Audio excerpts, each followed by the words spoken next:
Salut, c'est SR de chez Neuroprop. On se retrouve aujourd'hui pour une nouvelle vidéo dans laquelle on va essayer un petit bolide à l'ancienne, Audi RS4. On se retrouve avec un beau vieux RS4 V8 de 2008, de 4 litres de V8 de 420 chevaux, dans une super livrée noire, full black, donc jantes noires, étrier noir, du teinté. Bien sûr, pour la discrétion à l'arrière, on reste dans les normes, on n'a pas envie de se faire contrôler. En avant, c'est classique. Étrier noir également à l'arrière. Ligne, on a conservé les échappements d'origine, par contre, le véhicule a une ligne complète. Vous allez entendre la brutalité de l'échappement, ça marche fort.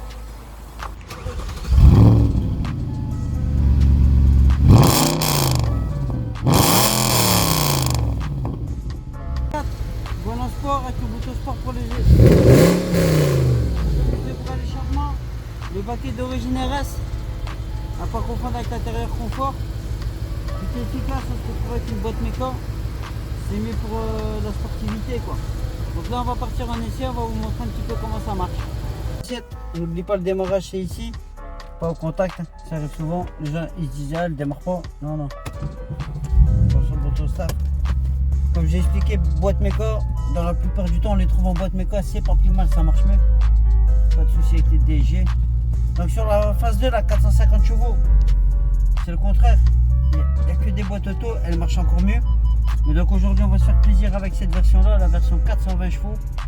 On va profiter d'une journée ensoleillée, il vient de pleuvoir, donc on a encore une piste un petit peu humide. On est sur du quattro, ça tient la route. Donc on n'oublie pas, on est sur des Audi des années 2008. Hein. Donc on va leur pardonner l'usure et la vétusté des systèmes embarqués multimédia. Même sur la clim, on est sur une clim auto classique, hein, c'était assez à l'ancienne, les boutons font du bruit. GPS, c'est du classique, hein.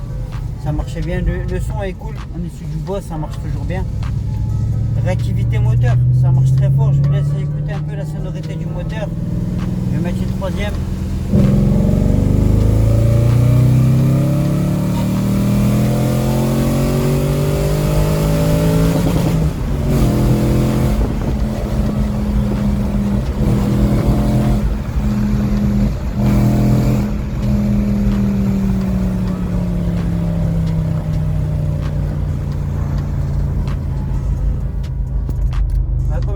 L'échappement n'est pas d'origine, ligne complète, ça marche plutôt bien. On a perdu un petit peu en bas régime, sans doute au décata, mais là on va travailler dessus.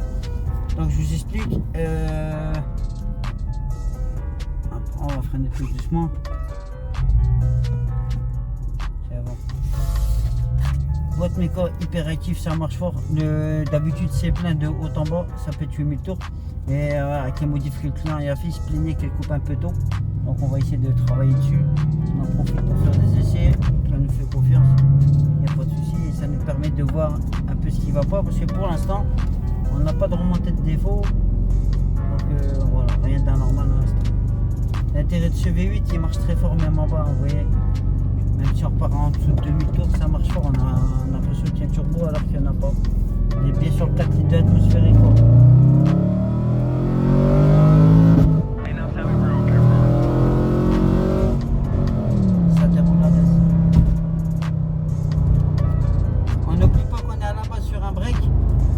Destiné aux familles, pour les papas pressés.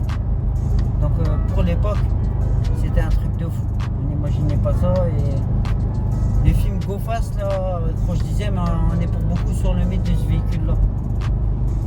On l'avait comparé dans le film avec la M5 V10, mais la M5 V10 c'est bien encore au-dessus. C'est des voitures aujourd'hui, on peut les trouver même à partir de 15 000 €. Et même avec un gros kilométrage, ça fait pas peur. Hein. Même du 200-230 000 km.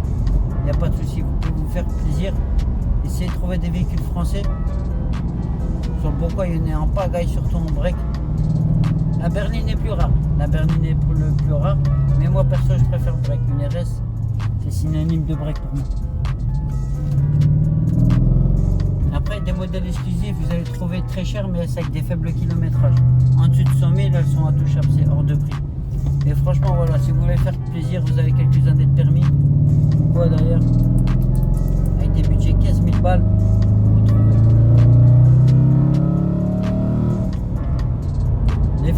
dessus, c'est des pompes à essence. Ça arrive souvent, ça tombe en panne. Sinon, après du classique, un bobine bougie. Et voilà, on n'est pas sur des prix exorbitants, vous trouvez ça un peu partout. Montez de la marque, hein. Une G-Code, des choses comme ça, ou du coup, origine constructeur. Hein. Là, c'est un petit peu bruyant, l'échappement, on le sent dans l'habitacle. Hein. Mais comme je dis, la ligne n'est pas d'origine. C'est pas désagréable. Pour un beau V8, c'est pas désagréable. Sinon, dans l'ensemble, c'est pas une voiture qui vous coûte cher à l'usure. L'essence, consommation, ça va, c'est contenu, hein. C'est rien à voir avec les V8 comme une M539 ou 6.3 MG. On peut l'utiliser pour un délit, même sur un délit, on peut l'utiliser, utilisation quotidienne sans problème.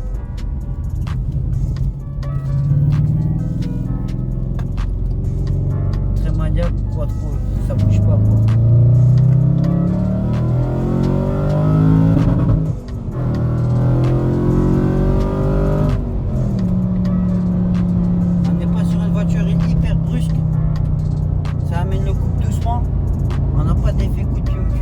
C'est pas désagréable à rouler et on a beaucoup de confort. Le châssis, on est sur un châssis sport, hein, quand même, c'est pas un châssis qui tangue.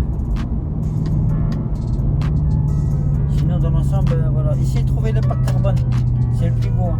Quattro carbone, c'est le plus beau pour moi. Hein. C'est pas le plus rare, donc on peut le trouver, comme je dis, sur les configurations. Hésitez, ne faites pas d'achat spontané, prenez le temps, bien comparer. Et sur les gros kilomètres, n'hésitez pas à négocier. Comme vous savez, il y en a beaucoup sur le marché. Donc c'est en votre faveur. Il n'y a que des faibles kilomètres. Comme je vous dis, en dessous de 100 000 km, elles sont intouchables. C'est du 25-28 000. Ça vaut pas le coup. Vous me mettez bien en plus et prendre la 450 chevaux.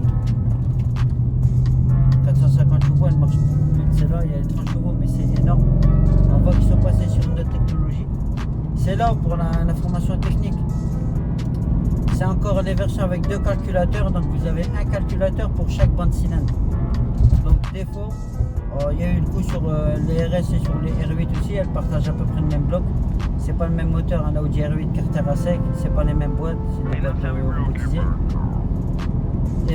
Des fois vous avez des problèmes, un bande cylindre ne marche plus, vous pensez aux chaînes, déphaseurs, etc. Non, calculateur qui lâche. Donc il faut savoir, on peut adapter des calculateurs d'occasion. Les calculateurs dessus, ça vaut à peu près 800 balles. Comme je vous le dis, c'est que des budgets contenus, c'est pas des trucs hors de prix. On peut se faire plaisir sur une sportive avec des budgets serrés. Voiture plaisir et voiture passion sans problème dessus. On va remettre une petite troisième.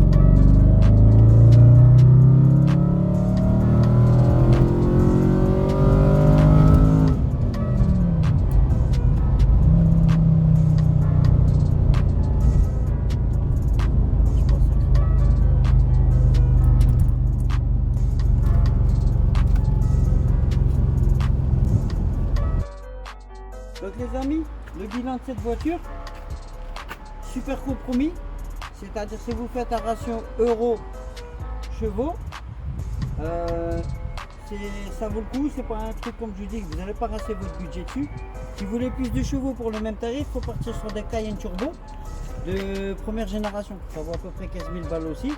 Mais voilà, vous êtes sur du Porsche, tout coûte cher, un problème d'amortisseur, c'est 1000 € l'amortisseur. Là non, tous les budgets sont contenus, même les freins, ça va, c'est raisonnable. Les pneus, on n'est pas sur des tailles de ouf. Niveau consommation, ça va, il n'y a pas de casse moteur, il n'y a rien de particulier. Donc c'est vraiment une voiture sur laquelle vous pouvez faire plaisir à petit budget. Donc vous ne sacrifiez pas la passion pour autre chose. Donc voilà, c'était Yasser de chez Neuroprog et puis je vous dis à la prochaine vidéo.